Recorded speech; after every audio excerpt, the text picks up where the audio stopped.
Hello my dear students, this is Shikha Arora and today we are going to start with class 7 chapter number 18 wastewater management. So let's get started. Children, see the warm up. Look at the picture of solid, liquid and gaseous waste given below. Write one source of each of the waste. तो जो solid waste है ये कहाँ से आ रही है? आप जो प्लास्टिक्स फेंकते हैं, आप जो अपने घर से प्लास्टिक्स है या फिर सॉलिड वेस्ट डिस्चार्ज करते हैं like vegetable peels, fruit peels, so that contributes into the solid waste. Gaseous waste कहाँ से निकल रही है? From the industries. इंडस्ट्रीज़ में जो बड़ी बड़ी इंडस्ट्रीज़ होती हैं उनमें बहुत ऊंची ऊंची चिमनीज़ लगी होती हैं. जहाँ पे केमिकल्स बन रहे होते हैं या ऐसा वर्क होता है वहाँ से गैसियस वेस्ट निकलती है. एंड देन वाटर वेस्ट, जितना भी हम वेस्ट लेते हैं, गार्बेज होता है जो कि वाटर बॉडी में डिस्चार्ज हो जाता है, that contributes to the water pollution. Waste water sources. तो सीवेज के क्या क्या सोर्सेज होते हैं? सबसे पहली बात है कि सीवेज किससे बनता है? सीवेज बनता है the waste material that we discharge from our house. So sewage is the waste water that is carried away in sewers. There are four major source of waste water.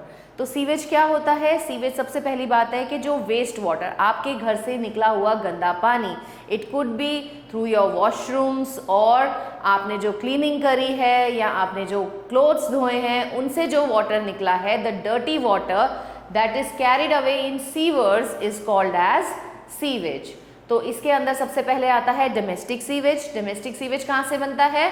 Waste water from kitchen sink, wash basin, bathroom, shower, bathtub and faeces from the toilet. तो ये सारी चीज़ें मिलके बनाती हैं domestic sewage. आपके घर से जितना भी गार्बेज इकट्ठा हो रहा है and is discharge in water, that makes the domestic sewage. फिर आता है कमर्शियल सीवेज. कमर्शियल सीवेज वो वेस्ट है जो कि रिलीज होता है from shops, offices, schools, hospitals and big establishments. Industrial sewage, as you already know, name से इंडिकेट हो रहा है कि वेस्ट वाटर जो इंडस्ट्रीज के थ्रू डिस्चार्ज किया जाता है उसे हम बोलते हैं industrial sewage. And lastly rain water. अब रेन वाटर तो भैया प्योरेस्ट फॉर्म ऑफ वाटर होता है, तो वो कैसे सीवेज में डेवलपमेंट में हेल्प कर रहा है? आप ये देखो कि एयर में पोल्यूशन प्रेजेंट है, एयर में गैसेस प्रेजेंट है like sulphur dioxide, nitrogen dioxide, carbon dioxide, और रेन वाटर जब इनसे मिक्स होता है या डस्ट पार्टिकल से जब मिक्स होता है तो it comes down in the impure form, और वो भी सीवेज बनाने में हेल्प करता है. फिर as the rainwater flows on the ground, it may pick up various contaminants including soil particles, organic compound, animal waste and oil and grease. तो ये सारी की सारी चीज़ें मिलके domestic sewage, commercial sewage, industrial sewage और रेन वाटर, ये सारा का सारा मिलके कहाँ जा रहा है? हमारे सीवर्स में जा रहा है, और सीवर्स में से जो पानी होता है वो फिर डिस्चार्ज किया जाता है रिवर्स में. तो लेट्स सी कैसे किया जाता है. Contaminants present in sewage. तो अब सीवेज जो है ये एक डर्टी वाटर है. डर्टी वाटर में तो बहुत सारे कंटैमिनेंट्स प्रेजेंट होंगे. Sewage is liquid waste. Most of its water has dissolved and suspended impurities. इसमें आपका ह्यूमन एक्सक्रीटा भी है, यूरिन भी है, किचन वेस्ट भी है, आपने जो नहाया है उसका भी वेस्ट है, साबुन का वेस्ट है, उसके बाद इंडस्ट्रीज का वेस्ट होता है सीवेज में. तो इसके अंदर क्या प्रेजेंट होता है? इसमें dissolved as well as suspended impurities present होती हैं. ये इम्प्योरिटीज को ही बोला जाता है कंटैमिनेंट्स. जो पानी को गंदा कर दें उन्हें ही बोला जाएगा contaminants. Sewage is a complex mixture containing suspended solid, organic and inorganic impurities, nutrients, disease causing bacteria and other microbes. तो आपने देखा कि सीवेज में क्या प्रेजेंट है? सीवेज में कॉम्प्लेक्स ऑर्गेनिक मटेरियल भी प्रेजेंट है. तो जो अगर ऑर्गेनिक मटेरियल प्रेजेंट है तो उसका डिकम्पोजिशन करना होगा. डिकम्पोजिशन के लिए वहाँ पे बैक्टीरिया आ जाएंगे, माइक्रो ऑर्गेनिजम्स आ जाएंगे जो कि उसका डिकम्पोजिशन करेंगे. तो ऐसे बैक्टीरियाज वगैरह जो हैं वो डिजीज कॉजिंग भी होते हैं. जो गंदा पानी होता है उससे आपको बहुत टाइप की बीमारियां भी हो सकती हैं. Harmful effect of sewage. We know that the sewage contains a large number of harmful substances and disease causing microorganisms. accumulation of sewage or untreated sewage cause the following harmful effects. तो सबसे पहला important है spread of disease. अगर कहीं पे proper drainage system नहीं है और वहाँ पर आपका सीवेज वाटर रोड पे स्प्रेड हो जाता है तो वहाँ पे क्या होगा कि भाई एक तो पहली बात है, सबसे पहली बात है it has all the excreta in it, तो it will emit foul odour, उसमें से बहुत ही गंदी स्मेल आएगी, है ना। दूसरी चीज़, क्योंकि वो वाटर स्टैग्नेंट है, वहाँ पे माइक्रो ऑर्गेनिजम्स हैं एंड दे कॉज डिजीजेज। उसके बाद फ्लाइज हैं, मस्कीटोज हैं, they will breed on that water, जिसकी वजह से डिफरेंट टाइप की डिजीजेज हो सकती हैं। In small villages and slums, there may not be a proper drainage system to dispose wastewater. In some places, open drains and pipes carrying dirty water get choked by plastic material or non-biodegradable material. As a result, dirty wastewater overflows in the colonies. तो अब ये गंदा पानी जो है ये colonies में भर जाता है। अब इस गंदे पानी की वजह से क्या होता है, एक तो फाउल ओडर एमिट होती है, स्मेल आती है, गंदी सी स्मेल आती है इसमें से। Stagnant sewage act as the breeding ground for various flies, तो इसके ऊपर वो ब्रीड करती हैं, जिसकी वजह से डिफरेंट डिजीजेस जैसे कि डायरिया, कॉलेरा, जॉन्डिस, डायसेंट्री जैसी बीमारियां हो सकती हैं। Then water pollution. In some places, local municipal bodies have laid a network of drainage pipes throughout the area. Through this network, the sewage is released into the nearby water bodies. तो अब क्या हो रहा है कि जो local municipal bodies हैं वो क्या करती हैं कि जो डर्टी वाटर है वो एज सच बिना ट्रीट किए ही उसे रिवर्स में छोड़ देती हैं। रिवर्स हुई, लेक्स हुए, पॉन्ड्स हुए, उसमें डिस्चार्ज कर देती हैं। तो अब क्या होगा कि भाई सीवेज है, गंदा पानी है, अब अगर इस गंदे पानी को आप रिवर वाटर में डिस्चार्ज करोगे तो वाटर का पीएच चेंज हो जाएगा, वहाँ की जो एक्वेटिक लाइफ है वो डिस्टर्ब हो जाएगी, वहाँ पे जो फिशेस हैं या जो और एनिमल्स उस वाटर में रह रहे हैं उनकी डेथ होने लगेगी। तो हमें सबसे पहले सीवेज को ट्रीट करना होता है before discharging it into the river body.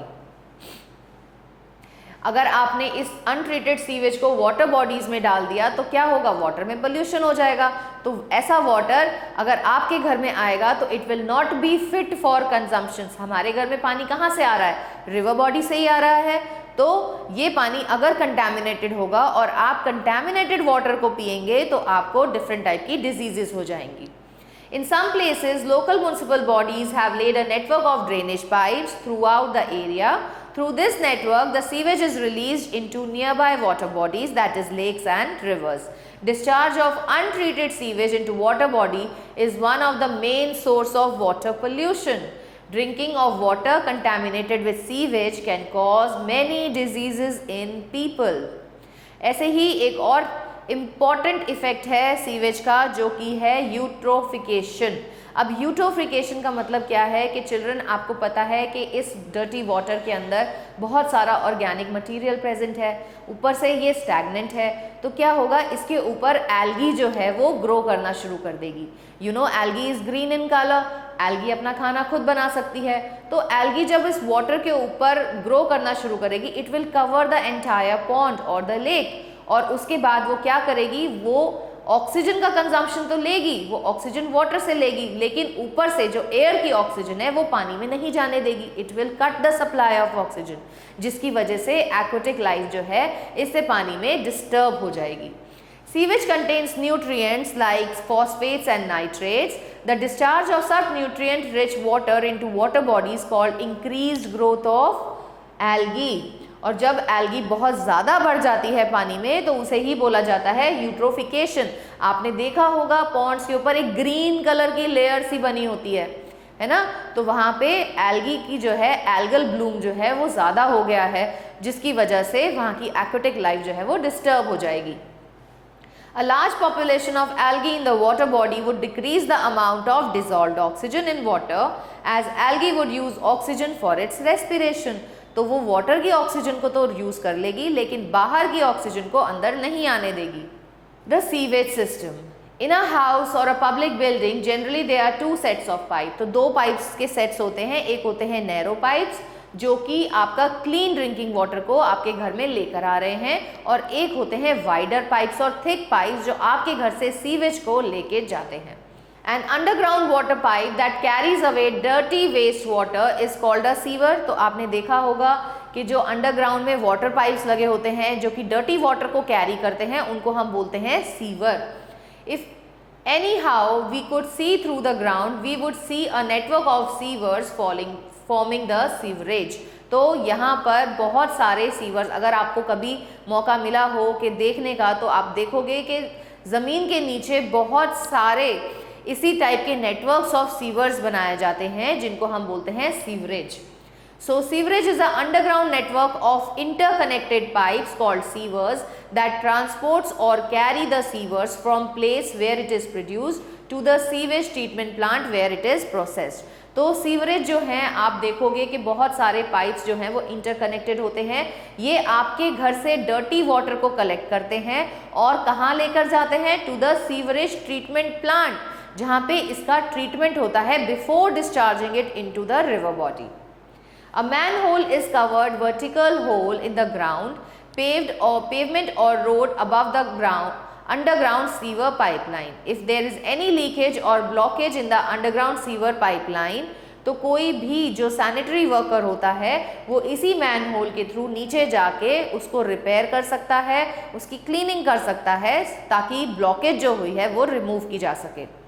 Manholes are provided at every 50 meters to 60 meter distance in the main sewer pipeline.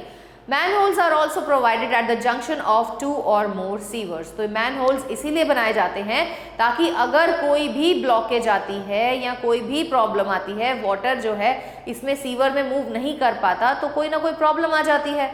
तो उस प्रॉब्लम को रेक्टिफाई करने के लिए जो सैनिटरी वर्कर्स होते हैं ये इस मैनहोल के थ्रू ही सीवर्स में जाते हैं और उस ब्लॉकेज को रिमूव करते हैं ताकि वाटर जो है इसके थ्रू फ्लो कर सके. Manholes are also provided where there is a change in the direction of sewer lines. Treatment of polluted water. तो बच्चों सबसे पहले बहुत इंपॉर्टेंट है कि हम इस सीवर को ट्रीट करें before discharging it into the river body. अगर इसका पीएच एसिडिक है तो हम इसको बेस से ट्रीट करते हैं, बेसिक है तो हम इसको एसिड से ट्रीट करते हैं. मतलब हमारा ये है कि हम सीवर को न्यूट्रल रेंडर करते हैं और उसके बाद ही हम उसको रिवर्स में डिस्चार्ज करते हैं.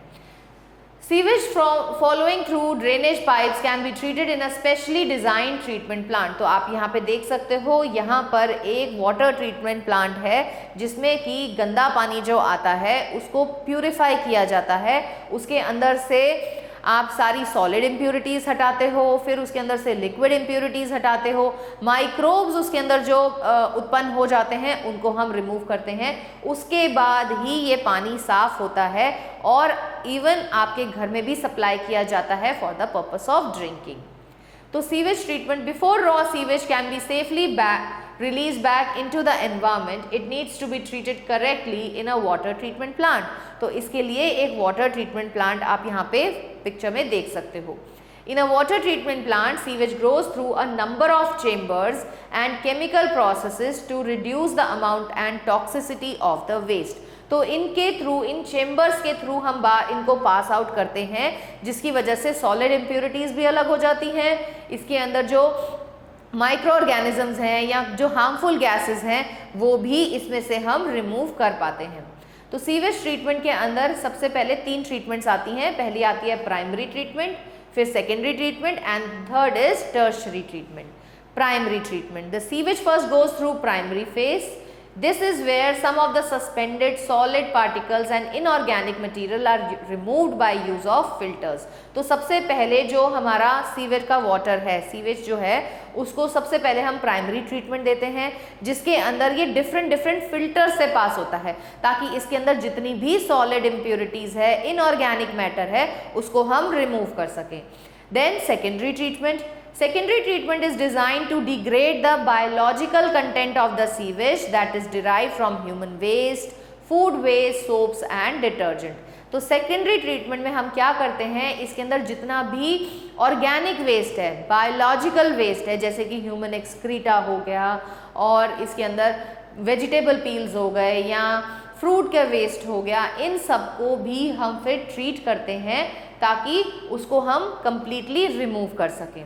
And the third is tertiary treatment. The final stage of treatment is the tertiary phase. This treatment must be done before the water can be reused. तो इस ट्रीटमेंट के बाद वाटर को हम दोबारा से यूज कर सकते हैं. Almost all solid particles are removed from water and chemical additives are supplied to get rid of any leftover impurities. तो जब हमारी प्राइमरी ट्रीटमेंट हो गई, सेकेंडरी ट्रीटमेंट हो गई, तो वाटर ज़्यादातर साफ हो गया होता है, लेकिन फिर भी उसके अंदर अगर कोई भी इम्प्योरिटी अभी भी प्रेजेंट है तो उसको हम केमिकल्स के थ्रू रिमूव कर देते हैं. Better house keeping practices. तो हम भी सीवेज के जो वेस्ट सीवेज में हम डाल रहे हैं उसको हम मिनिमाइज कर सकते हैं by changing our few habits. Let's see them. We can minimize the undesirable waste which goes from a house down into drains by taking following precautions. कि सबसे पहला प्रिकॉशन क्या है कि हमें कभी भी कुकिंग ऑयल को या फैटी सब्सटेंस को ड्रेन्स में नहीं डालना चाहिए. तो cooking oil and fats should not be thrown down the drains. They can harden and block the pipes. तो अगर आप देखोगे तो क्या होता है, जो ड्रेन पाइप्स है उसकी तरफ, उसके कोनों में ये ग्रीस पार्टिकल्स, ऑयल पार्टिकल्स जो होते हैं ये चिपक जाते हैं और ये हार्ड लेयर बना लेते हैं, और जिसकी वजह से क्या होता है कि जो वाटर है वो स्मूथली इसमें से पास आउट नहीं हो पाता है. In an open drain, the fats block the soil pores, reducing its effectiveness in filtering water. तो इसकी वजह से कि soil pores जो हैं वो भी reduce हो जाते हैं और वो water को filter नहीं कर पाते. We should throw oil and fats in the dustbin. Oils और fats को भी हमें dustbin में ही फेंकना चाहिए. Chemicals like paints, solvents, insecticide, motor oil, medicines, ये भी हमें ड्रेन में नहीं डालने चाहिए, क्योंकि ये क्या करते हैं, ये यूजफुल माइक्रोब्स जो कि हमारे सीवेज को ट्रीट कर रहे होते हैं उनको ये किल आउट कर देते हैं, जो कि हमारे वेस्ट मटेरियल को डिकम्पोज करते हैं और पानी को प्योरीफाई करने में हेल्प करते हैं, उनको ये मार देते हैं. इसीलिए हमें कभी भी पेंट, सॉल्वेंट्स, डिटर्जेंट्स, इंसेक्टिसाइड्स ऐसी चीज़ों को भी ड्रेन्स में नहीं डालना चाहिए. Use tea leaves, solid food remains, soft toys, cotton etc. should be thrown down only in dustbin. इन्हें हमें कभी भी ड्रेन्स में नहीं डालना चाहिए. ड्रेन्स जो है वो ब्लॉक हो जाती हैं. They do not allow free flow of oxygen to the useful microbes in the drain which decompose the waste. इसीलिए ये सारी ही चीज़ें जो हैं ये हमारे ड्रेन्स को चोक कर देती हैं, ऑक्सीजन की सप्लाई को कट डाउन कर देती हैं. तो जो माइक्रोब्स हैं जो कि हमारे वेस्ट को डिग्रेड कर रहे हैं, डिकम्पोज कर रहे हैं, उनको ऑक्सीजन सप्लाई नहीं मिल पाती. So all the above mentioned waste should be thrown in the dustbin. तो हमें हमेशा ये सारी ही वेस्ट को डस्टबिन में ही फेंकना चाहिए. Alternative methods of sewage disposal. We have just learned that poor sanitation is the cause of large number of diseases. हम जितना साफ सुथरा रहेंगे उतना हम बीमारियों से बचे रहेंगे, और जितनी हम गंदगी में रहेंगे उतना हमें डिजीज़ होने के चांसेस जो हैं वो ज़्यादा रहेंगे. To improve sanitation, low cost on-site sewage disposal systems are being encouraged where there is no proper sewage system. Examples of low cost on-site sewage disposal systems are septic tanks बनाए जाते हैं, vermi compositing की जाती है, या फिर आजकल एक नया मेथड आया है जिसको हम बोलते हैं ओजोन वेस्ट वाटर ट्रीटमेंट. तो सबसे पहले सेप्टिक टैंक. सेप्टिक टैंक्स जो होते हैं ये हम सीवेज को रिमूव करने के लिए बड़े बड़े टैंक्स बना लेते हैं और उसमें जो है वो हम वेस्ट को डालते रहते हैं. फिर उसके ऊपर माइक्रोब्स जो है वो एक्ट करते रहते हैं और इसको चेंज कर देते हैं वो मैन्योर में. तो septic tanks treat sewage at a place where they are located rather than transporting the waste. तो ये यहीं पे ही पानी को क्लीन करने का काम करते हैं. ये पानी को, डर्टी वाटर को कहीं लेके नहीं जाते. जैसे कि हमने देखा था कि सीवरेज में क्या हो रहा था, इसको लेके जाया जा रहा था वाटर ट्रीटमेंट प्लांट में. Septic tanks are usually use to treat sewage from an individual building. तो एक पूरी बिल्डिंग के लिए एक पूरा सेप्टिक टैंक बनाया जाता है. Untreated sewage from the property flows into the septic tank and solids are separated from the liquid. तो क्या हो रहा है यहाँ पर कि जितना भी सीवेज है पूरी की पूरी बिल्डिंग का वो सेप्टिक टैंक में डाल दिया जाता है. इसमें से सॉलिड वेस्ट अलग हो जाती है और लिक्विड वेस्ट जो है वो सेपरेट आउट हो जाती है. Solid material is separated depending on its density. Heavier particles settle at the bottom of the tank और जो लाइटर पार्टिकल्स होते हैं वो टॉप पे फ्लोट करते रहते हैं. Biological process are used to help degrade solid material. फिर जो सॉलिड वेस्ट जो नीचे बैठ गई है जिसको हम स्लज बोलेंगे, उसके ऊपर बायोलॉजिकल एक्टिविटी होती रहती है जो कि उसको डिकम्पोज करती रहती है। The liquid then flows out of the tank into the land drainage system and the remaining solids are filtered out। तो फिर जो लिक्विड होता है वो इससे से बाहर आके हमारे ड्रेनेज सिस्टम में वापस से चला जाता है और जो सॉलिड वेस्ट है सेपरेट आउट हो जाती है। वर्मी कंपोजिटिंग, इसके अंदर हम बच्चों क्या करते हैं, इसके अंदर हम जितना भी वेस्ट मटेरियल होता है उसको डिग्रेड करते हैं with the help of worms, जैसे कि अर्थ वर्म्स। तो हम बड़ी बड़ी पिट्स बनाते हैं जिसमें हम सारा का सारा ये डर्ट मटेरियल जितना भी मटेरियल है उसको डाल देते हैं। तो वर्म्स क्या करते हैं, वर्म्स उसमें अंदर जाते हैं, बाहर निकलते हैं, दे क्रिएट एयर स्पेसेस। और दूसरी चीज़ क्या करते हैं वो कि वो जितना भी इसके अंदर ऑर्गेनिक मैटर है उसको डिकम्पोज करने में हेल्प करते हैं। तो इसकी वजह से हम क्या बना पाते हैं, हम मैन्योर क्रिएट कर पाते हैं। In this method, red worms are used to treat human excreta and convert it into harmless mass called vermicompost। ये खाद की तरह भी यूज किया जाता है। Vermicompost can be used as manure for plants. तो ये वर्म्स क्या कर रहे हैं, एक तो ये डिकम्पोजिशन कर रहे हैं, उस वेस्ट को ये डिकम्पोज करके सिंपल मटेरियल में चेंज कर रहे हैं। दूसरा, ये एयर स्पेसेस क्रिएट करते हैं ताकि उसको एयर मिल सके और वो एक अच्छे से मैन्योर में कन्वर्ट किया जा सके। Then ozone water treatment. Ozone wastewater treatment is a method that is increasing in popularity. An ozone generator is used to break down the pollutants in the water source। तो ये generator क्या करता है, ये generator ozone को break करता है oxygen में बाय द अल्ट्रावायलेट रेडिएशन और बाय इलेक्ट्रिक डिस्चार्ज फील्ड। फिर ये जो ऑक्सीजन होती है ये रिएक्ट करती है, ये ऑक्सीडाइज कर देती है इन बैक्टीरिया से ऑर्गेनिक मटेरियल को जो कि इस पानी में मिलते हैं।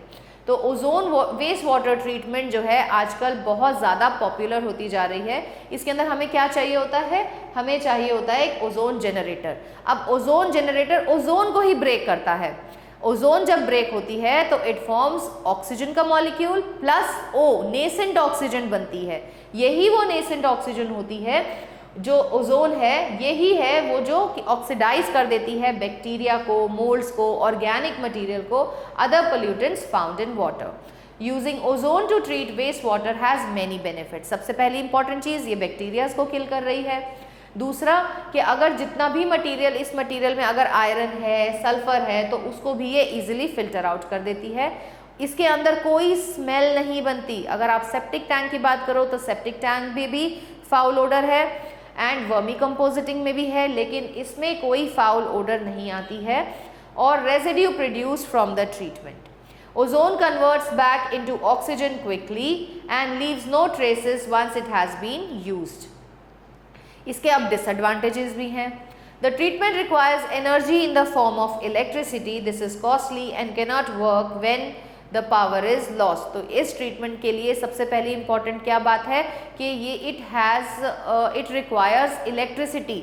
सबसे पहली बात है कि जनरेटर को वर्क करने के लिए इलेक्ट्रिसिटी की ज़रूरत है, सो ये थोड़ी सी कॉस्टली हो जाती है। The treatment can not remove dissolved minerals and salt. ये डिजॉल्व्ड मिनरल्स और सॉल्ट्स को रिमूव नहीं कर सकती है। And ozone treatment can sometime produce by products such as bromate, जो कि हमारी हेल्थ के लिए हार्मफुल होते हैं और इसको हम कंट्रोल भी नहीं कर सकते। सो इस ट्रीटमेंट में क्या हो रहा है, एनर्जी की वेस्टेज है because of the use of electricity. दूसरा, ये डिजॉल्व्ड मिनरल्स और सॉल्ट के ऊपर एक्ट नहीं कर पाता है। और तीसरी चीज़, इसके अंदर ब्रोमेट्स प्रोड्यूस होते हैं अगर हम इसको कंट्रोल नहीं करते हैं तो। Sanitation at public places. Children, it is very important to maintain sanitation at public places like hospitals, cinemas और your market, railway stations। हम हर जगह पे साफ़ सुथरा एनवायरनमेंट ही रखना चाहिए। अगर किसी को वॉशरूम जाना है तो they should use the public toilets rather than spitting or urinating in the open. A large number of people visit public places like hospitals, cinema halls, markets, railway stations or bus depots. So a large amount of waste is generated at these places every day. If all the waste regularly and properly not disposed, it results in the spread of diseases. इसीलिए हमें ऐसी places पे बहुत साफ सुथरा environment maintain करना चाहिए. It is the responsibility of the municipality of the area to maintain sanitation at the public places. अब ये नहीं है कि अगर public toilets हैं तो उनको wash नहीं करना चाहिए, उनको भी regularly wash करना चाहिए, otherwise they'll emit foul odor. वहाँ पे भी बीमारी फैलने का खतरा बना रहेगा. इसलिए public toilets हुए या cinema halls में जो toilets हैं, railway area में जो हैं, उन सबको भी बहुत अच्छे से clean करके रखना चाहिए. We can contribute in maintaining sanitation at public places by observing some of the following practices given below. सबसे पहली चीज़ है कि हमें कहीं पे भी कूड़ा नहीं फैलाना चाहिए. जितना भी हमारे पास वेस्ट मटेरियल है, चिप्स के पैकेट्स है, बिस्किट्स के पैकेट्स हैं, ये सब हमें इकट्ठा करना चाहिए and we should throw them in the dustbin only. We should not scatter rubbish such as food waste, empty plastic water bottles in public places. If there is no dustbin available in the public places, the rubbish should be carried home and thrown in the dustbin. तो ये सारे के सारा waste material जो है ये हमें सिर्फ डस्टबिन में ही थ्रो करना चाहिए. We should never urinate on the road sides. आपने देखा होगा कुछ लोग जो हैं वो यूरिनेट करते हैं रोड साइड्स में से, तो ये काम भी हमें नहीं करना चाहिए. We should cover the open drains. Open drains को हमेशा कवर करके रखना चाहिए. क्यों? क्योंकि पहली बात है कि उसमें से फाउल ओडर उड़ेगी और दूसरी चीज़ they will become the breeding ground for mosquitoes and flies. If the sewage of a particular house makes our neighborhood dirty, we should inform the sanitation department of the municipality. Adopting good sanitation practices should be our way of life. Sanitation and diseases. तो हमने अभी इसी chapter में समझा है बच्चों कि अगर हम पुअर सैनिटेशन मेंटेन करते हैं, कंटामिनेटेड वाटर ड्रिंक करते हैं, तो हमें डिफरेंट टाइप की diseases like cholera, diarrhoea, typhoid, ऐसी बीमारियां जो हैं ये हमें लग सकती हैं. Poor sanitation and contaminated drinking water is the cause of large number of diseases. Many places like many villages do not have sewerage facilities for safe disposal of human excreta. Due to this, a large number of people defecate in the open fields, near railway tracks, on riverbeds and sometimes directly in water. अगर हम ऐसे काम करते हैं कि भाई open में लोग जाके एक्सक्रीट आउट करते हैं, तो हम क्या कर रहे हैं? हम अपने एनवायरनमेंट को दूषित कर रहे हैं, पल्यूट कर रहे हैं. Untreated human excreta are a health hazard. It causes soil pollution, water pollution cause करता है. Both surface and ground water get polluted. Groundwater is the source of water for wells, tube wells, springs and many rivers. If the drinking water contaminated with human excreta causes a large number of waterborne diseases like cholera, typhoid, polio, meningitis, hepatitis and dysentery. तो जितना भी human waste है उसे हमें properly discharge करना चाहिए. कभी भी ओपन में हमें ये काम नहीं करना चाहिए क्योंकि इसकी वजह से सॉइल पोल्यूशन होता है, वाटर पोल्यूशन भी होता है, एयर पोल्यूशन तो है ही.